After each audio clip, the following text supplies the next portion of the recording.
Superstar J, taking over the airwaves. On Shade 45 Sirius Satellite Radio. You know what it is? VIP Saturdays. Got my homie in the building, man. It seemed like Buck ain't stopping, man, with this music. I want to ask him a couple of questions. This is a friend of mine. I seen him from in New York. You know what I mean? I think the first time I seen you and we chopped it up, I think it was when Game had his first release party and you was there. Big face.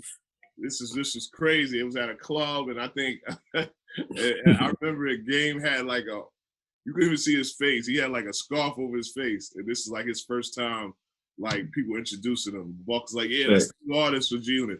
But let's get back to it, man. Back on Bullshit, Volume 3. What's up? It's up, man. It's just really me kind of reintroducing some of this quality street music to the world in a real way. You know, I've been kind of going through my situations and shit. And it's really just about me touching bases and kind of really letting the streets know, you know, I ain't never went nowhere. I'm here for a long time. As long as God keep giving me air to breathe and to wake up every day, man, I'm going to keep giving the world quality street music. So, you know, Drumma Boy produced this whole record. We started with Back on My Buck Shit Volume 1. And I did that record. Well, me and Drumma Boy did it with you know, no DJ influences. The second one, we felt like we got to make sure we keep the DJ there. So we went in with DJ Smalls and DJ Scream. And just the third one. And there's no DJ, you know, on this record, but the DJs is always there, including you, Superstar. You dig what I'm saying? So yeah, you always show love to the DJs, and I'm here every time you drop a project. My question is this: why are you still motivated to drop music and just, you know, the way things are going? And I just basically, like, you know, I got Castro Records. I could just sign an artist and be in the behind the scenes and write or just tell them what they need to do. Why do you still want to be on the forefront as an artist? I mean, honestly, man, I feel like I've never got my just due out of all the success that I've had in the previous years, even when I was amongst with G-Unit, and even before. You know, my career didn't start with just G-Unit. I was one of the ones that come from the independent ground. And I feel like I just got so much more to offer. And, you know, the music motivates me, you know, watching these youngsters right now kill the game and kind of capitalize and take the game to new heights gives me motivation as well. Like, man, where the fuck y'all get that money from? You know, I know you like, well, we're gonna get into that. Well, before you know, we talk about Back on Bullshit Volume 3. Let's get into some classic Buck, man. What's the you know, you got Timeless Records, and you know what Timeless Records is. You could just throw a Buck record on, and you know what I mean, it gets crazy. You know what I mean? Facts, big facts. Hey man, I think one of the most timeless records I would say that I've given to the game. I want to say Let Me In, but that was kind of like my introduction to the world in a sense. So I gotta say Let Me In. It's one of those records where, you know, I brought 50 to my project and shit out here in Cashville. You know, it was more like a statement to the world from a music standpoint, but even for me in my city of Cashville, it was one of those records where it was just so big for us because it's like, man, we finally got somebody in that forefront, you know, to give the world and represent Cashville. So Let Me In is definitely one of my records that I reflect on to say, you know, it really busted the game open. You dig what I'm saying? But it's kind of a battle between that and Bloodhound. The Bloodhound record that's on. Come on, you're showing off right now. We could say like, because you like, well, we could do Money in the Bank, we could do this. We ain't go Money in the Bank. I bust your head, boy. You know, Shorty want to ride with me. Well, let's want to ride. Let's get into all those joints, man. Young Bucks in the building.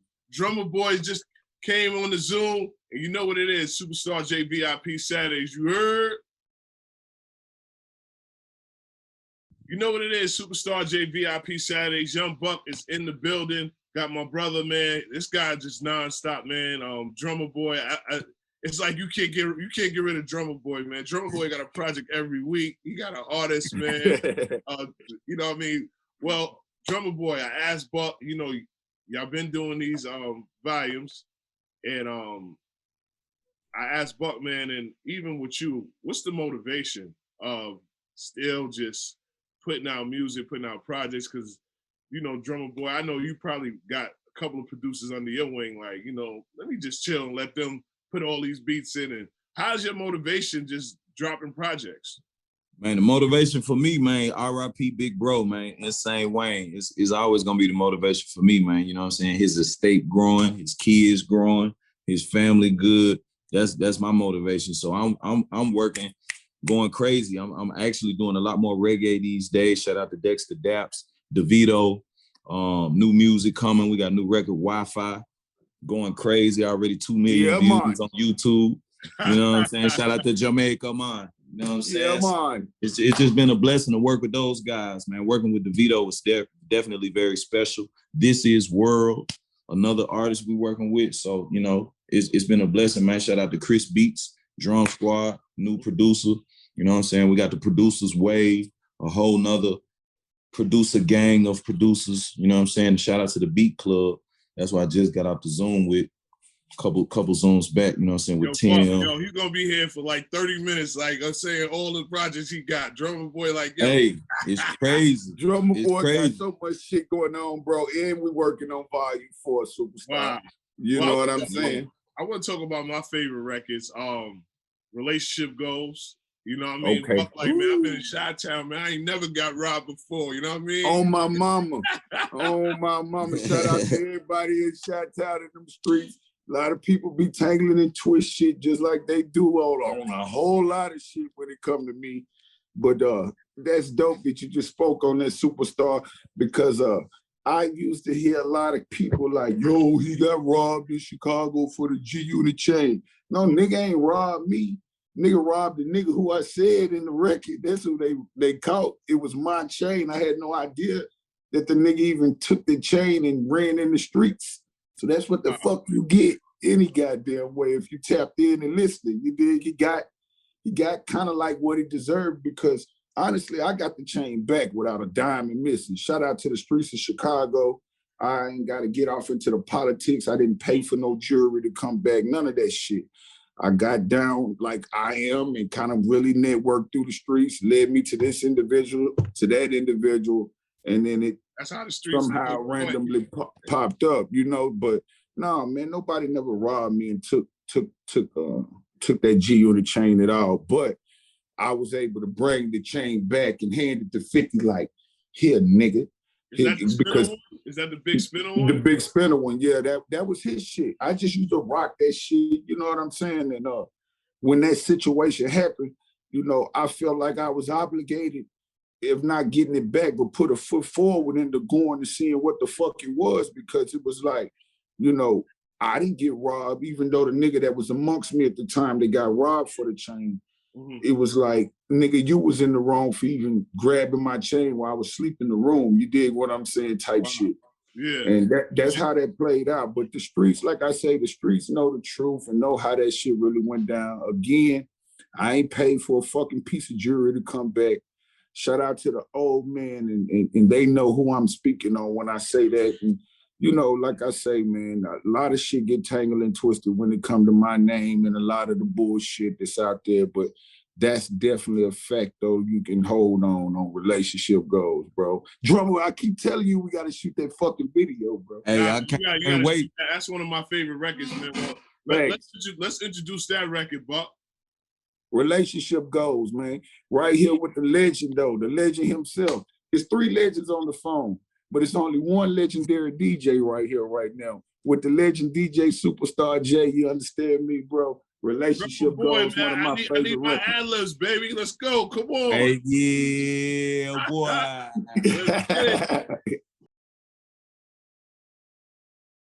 You know what it is, Superstar J VIP Saturdays. Got Young Buck here. Drumma Boy, I love the project.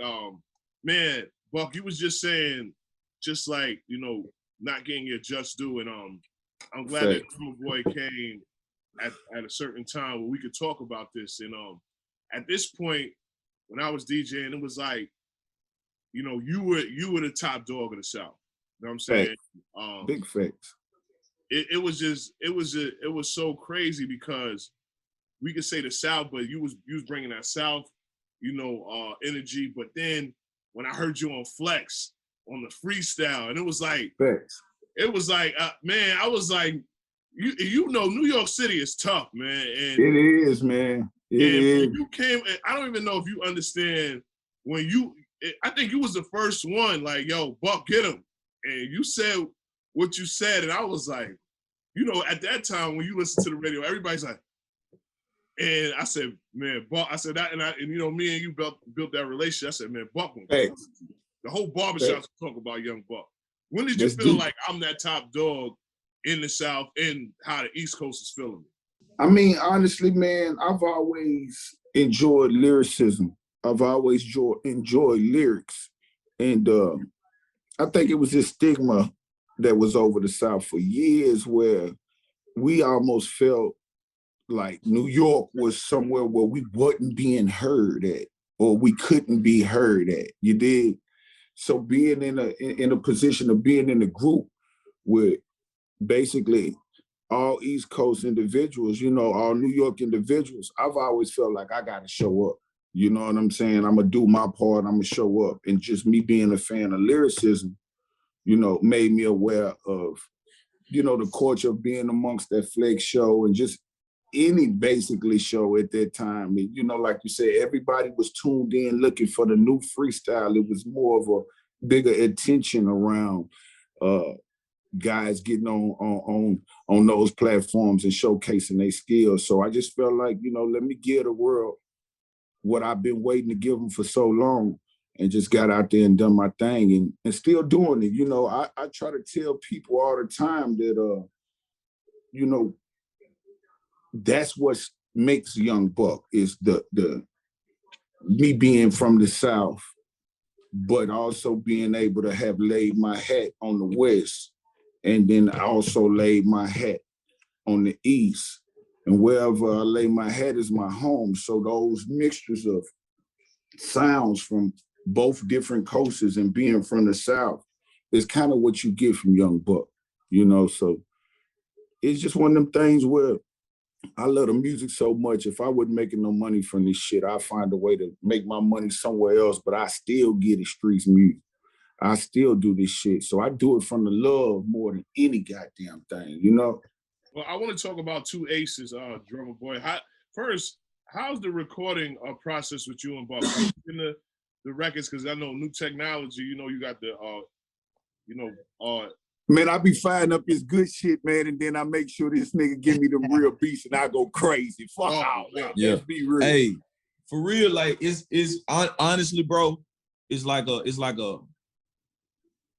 reunion, man. My dog will pull up, you know what I'm saying? Yeah. It's like same process with me and Gucci. Like he'll pull up what you eat, Drum. What you gonna eat? Like we gotta be full. We can't get mentally distracted when we get to work. You see what I'm saying? So it's all about what you gonna eat, man. What we drinking on? What's the vibe? And then all I gotta do is push play, man. Once my dog gets situated, whoop, whoop, whoop, you know what I'm saying? You get to getting in the vibe, and whoop, whoop, bam. What the bufo stir, right? I bet. Yo, he ain't lying, bro. It's exactly how it goes. I kind of bounce off a lot with Drum's vibes too, though. I'll come in and exactly what he said, I kind of make sure that the vibe is there to keep us there. Because when you work with Drumma Boy, you're going to be there for a minute. Like, he's one of them ones that like to be hands-on with the music and shit like that. And, I'll come in and just vibe it out with Drumma. And sometimes I may have something in my head already, but I got this thing about saying, hey, Drumma, what you hear on this track? And then he sometimes will come with some crazy ass vibe. And it's like, hold up, fuck up. What I was saying is dope. Maybe if I put some of this vibe that you got going on with it and mix the two. So it's almost like a full collaboration between vibes. It's like vibes meet vibes, and then this is what the world gets. Well, I see two aces. How did Boosie get on this joint? Boosie's like a brother from another mother to me in real life. And we go beyond music, you know what I'm saying? Boosie at a point of time, like he speaks on it and shit about speaking, used to sleep on my fucking couch in my mansion and tear my fucking house up and shit like that. You dig what I'm saying? Him and the homies. But we got a brotherly bond just the same as me and Drumma Boy does. And all the things that I ever done been through, even up until now, he just one of them ones. It's always like, bro, listen, man, I'm right here for anything. So once I heard the record, it gave me that pain. You know what I mean? I felt pain in that record and I loved it. And I told Boosie, I said, bro, listen, I'm about to pull up out your crib real quick. So I just jumped in the whip, left from over Drumma Boys when he had when I heard the beat. We actually didn't record that at Drumma Boy studio. We recorded it at Boosie's crib. I'm like, yo, I'm about to pull up, bro. I got this record, bro. This shit is it. He like, man, what? Pull up right now. So we just immediately went in. I kind of gave him, you know, what I was hearing. And then that's when he immediately jumped on the record. The pain is gonna come. You know what I'm saying? Yeah, the rain is chills, man. We got to introduce that record, man. That's big, bro. Listen, man, right here live, bro. Produced by Drumma Boy, 2 aces, man. On Back on My Buck Shit, Volume 3, bro. Volume 3. Fucking Lil Boosie, bro. The streets love it too, man. Hey, I ain't gonna play with you for real, boy. Let's get it. You know what it is? Superstar JVIP Saturdays, Young Buckers Hill here, Drumma Boy, you know what I mean? Buck is dropping, you know, projects. Buck said he got a bunch of projects, and now I kind of understand why Buck's like, yo, man, I can't leave without getting this money. How is it different for both of y'all, seeing how you can get this money so quick with the streams, all these platforms and different avenues? I know with you, Drumma Boy, you like, man, I could do beats for commercials, Kellogg's, video games, all types of stuff. We just did Pepsi commercial. Okay. But how's it a little bit different now to, you know, seeing all these platforms where you don't need a label or anything, just distribution and, you know, a platform like social media to get it out? Facts. I mean, it's great seeing what these youngsters is doing with the game, man. And I feel like, you know, in the era of G Unit, we knocked down a lot of doors in regards to getting to this type of money that these youngsters is getting to. And just to watch the game evolve from something like being able to take a CD and put it in your car to actually having your phone and punch and play and downloading the shit just that quick, you know. I think it's giving the artists an easier platform to become what they always wanted to become. And I salute it. You know, I'm gonna be honest, we kind of had a head start being amongst G Unit at the time in regards to this whole social media. And I'm gonna be the first to tell you I didn't really get it then, because I think 50 dived more into it because the game was being given through Jimmy Iovine in regards to where the game was going at that time. And I just happened to be a fly on the wall. It wasn't like the game was getting relayed back to any of us, but I was that fly on the wall that was like, damn, you know, what is he saying in 2 more years, man, when they're not even gonna be CDs in the car and I'm fucking out here. This is at the time Did where— you ever believe that though? You know what I mean? No, I didn't, man. I didn't believe Back on My Buck Shit would just be streams, no CDs. I didn't see it. I tend to believe it because of the voice and who it was coming from in regards to Jimmy. But Jimmy now, at that time, was so advanced from where things have became. I would just remember being a fly on the wall and him having conversations and speaking on the fact of saying, you know, the game is going to go to where it's at now. And I reflect on those conversations that he was having, not with me, but with 50, and me being a fly on the wall, you know, observing and just being the one that listening. And just seeing it, I feel like it's a lot that I almost had a head start on a lot of this. And I'm just now catching up and really moving the way that I need to move in regards to social media and things like that. I just created, even matter of fact, I just created a new YouTube channel, man. My shit is about to go fucking crazy. Well, let them know, man, because you know how that YouTube money is, man. Let them know. Yeah, man. it's real. Man, make sure y'all follow Young Buck TV, Black Fly TV as well. Both of those are my YouTube channels. But Young Buck TV is basically one of those channels, man, where I'm looking to really kind of, you know, make sure all my content is there, but also put up a lot of content that the streets or people ain't been able to see or actually get from somebody like me that's really out here, that's really 10 toes down, that's really maneuver through these areas where a lot of people can't go. You understand what I'm saying? So I just been wanting to do something different in regards to at least my YouTube channel, in regards to seeing a lot of artists resorting to, you know, the podcast thing and things like that in regards to the COVID and shit. You know, everybody is trying to put something different out there, but I feel like I've never put enough visuals behind all of this music that I got in the streets. You know, it was a point in time that I had 10 fucking tapes out in regards to the 10 mixtape series that I have completed. 10 mixtapes in 10 months with 10 songs. And that whole catalog was taken down, which at this point in time is getting reloaded back up to give to the streets. But that catalog, it was taken down by 50 at the time. You know what I'm saying? In regards of the issues that we had, he felt like, I don't know how he felt, to be honest, but him and his team started issuing takedown notices and things like that to platforms like iTunes, Apple Music, and things like that. Almost in an attempt to silence me is the only thing that I could get from it.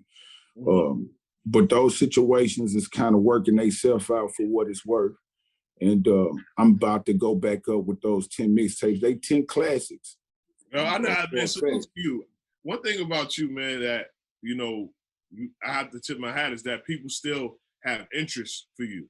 So Facts. Good or bad, you still making that media. Some people can't even trip over a wall and make media. So, you know what I mean? Facts.